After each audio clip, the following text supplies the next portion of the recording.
नमस्कार प्यारे बच्चों, मैं पीके विश्वकर्मा आप सभी का बहुत बहुत स्वागत करता हूं। आज हम लोग कक्षा 12 का मैथ पढ़ेंगे। कक्षा 12 के मैथ में इकाई 2 जो है बीजगणित, जिसमें कि आव्यूह और सारणिक है, ये लगभग 13 नंबर का आएगा। आप लोग अगर आव्यूह और सारणिक अच्छे से तैयार कर ले जाएंगे तो 13 नंबर कंप्लीट हो जाएगा। आज हम लोग आव्यूह के बारे में बात करेंगे। आव्यूह में प्यारे बच्चों, आज की जो टॉपिक हमारी रहेगी, आव्यूह के बारे में पूरा शुरू से अंत तक जान लीजिए कि क्या क्या है, कितना हमको पढ़ना है। आज ये पूरा अगर कंप्लीट हो जाएगा तो फिर बारी बारी से उसको हम लोग देख लेंगे। तो चलिए शुरू करते हैं। देखो, चलिए अपने अपने भगवान का नाम ले लीजिए। आव्यूह,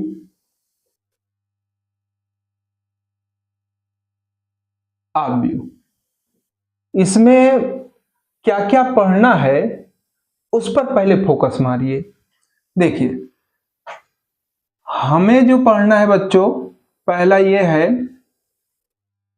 कि आव्यूह की परिभाषा,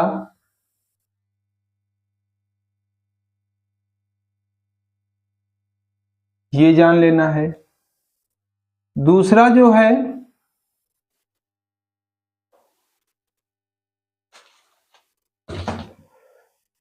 आव्यूह कितने प्रकार के होते हैं, आव्यूह के प्रकार के बारे में आपको जान लेना है। आव्यूह के प्रकार। तीसरा, आव्यूह पे संक्रिया है।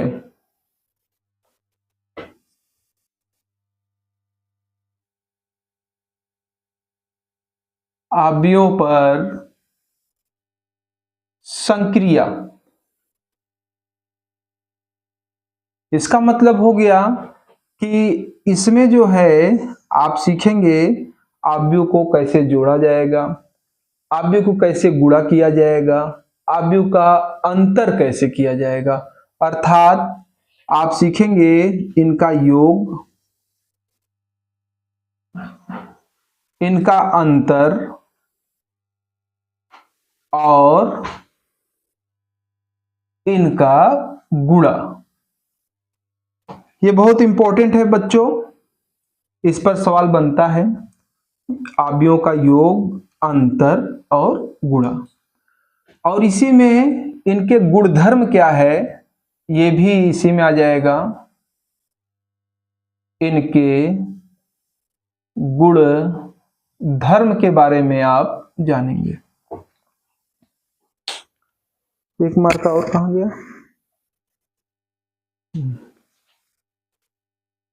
फिर इसके बाद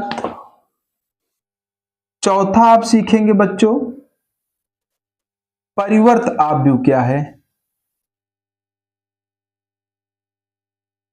परिवर्त आव्यूह, ये भी बहुत इंपॉर्टेंट है। और इनके गुणधर्म क्या हैं, परिवर्त के गुणधर्म क्या है, ये भी आप इसी में सीखेंगे। पेपर में आता है परिवर्त ज्ञात करना, और इनके गुणधर्म पर कुछ सवालें हैं, वो भी पूछा जाता है। फिर पांचवा जो है बच्चों, सम्मित आव्यूह।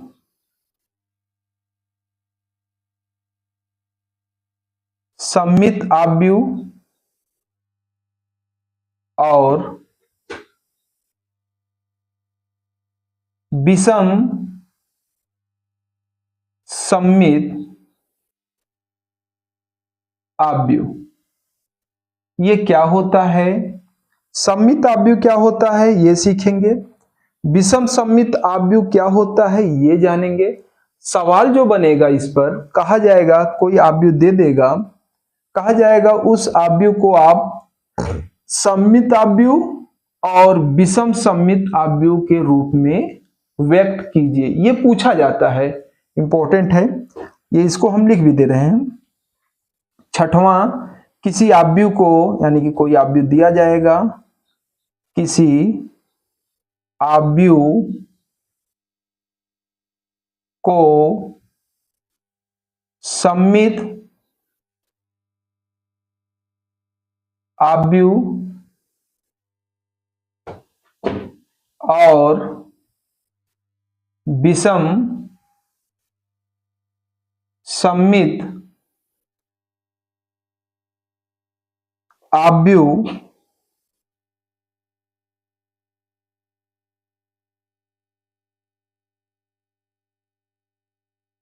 सममित और विषम सममित आव्यूह के रूप में लिखना, या तो योग के रूप में लिखना, के रूप में लिखना, ये पूछा जाता है बच्चों। यही इतना है आपके पाठ में। एक चीज और पूछी जाती है जो कि अब तो कट चुका है, लेकिन फिर भी हम आपको यहाँ पे दे रहे हैं।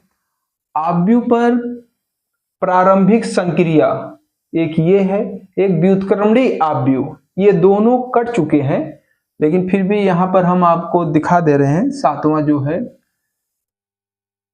देखिए, आव्यूह पर प्रारंभिक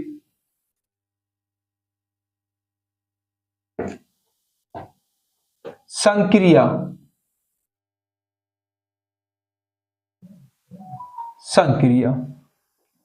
आठवां बच्चों, व्युत्क्रमणीय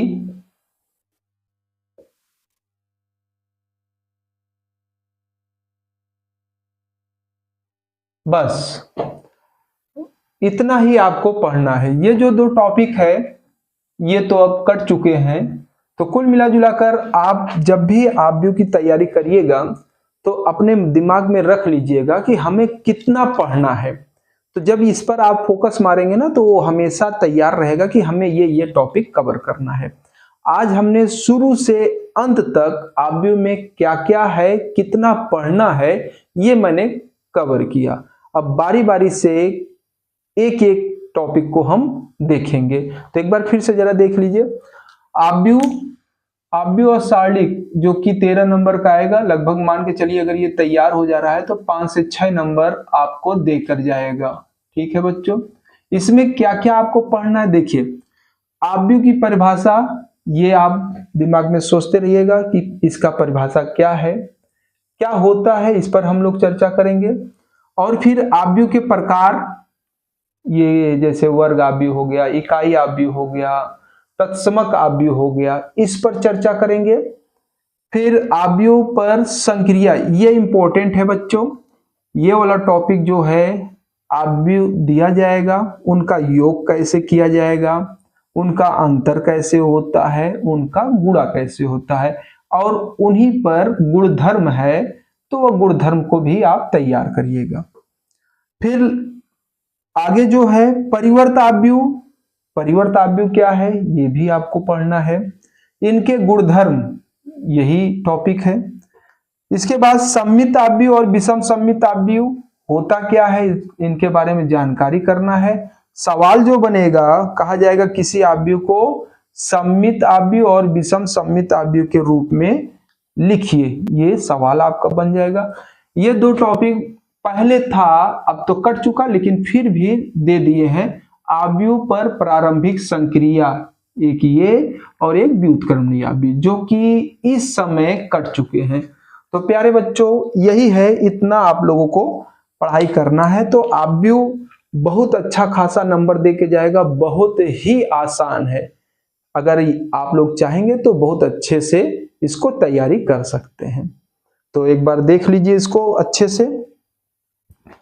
तो आज की टॉपिक को मैं यहीं बंद करता हूं। तो बस आज के लिए इतना ही। आप लोग खुश रहिए, मस्त रहिए, अपना ख्याल रखिएगा। फिर मिलेंगे अगले वीडियो में।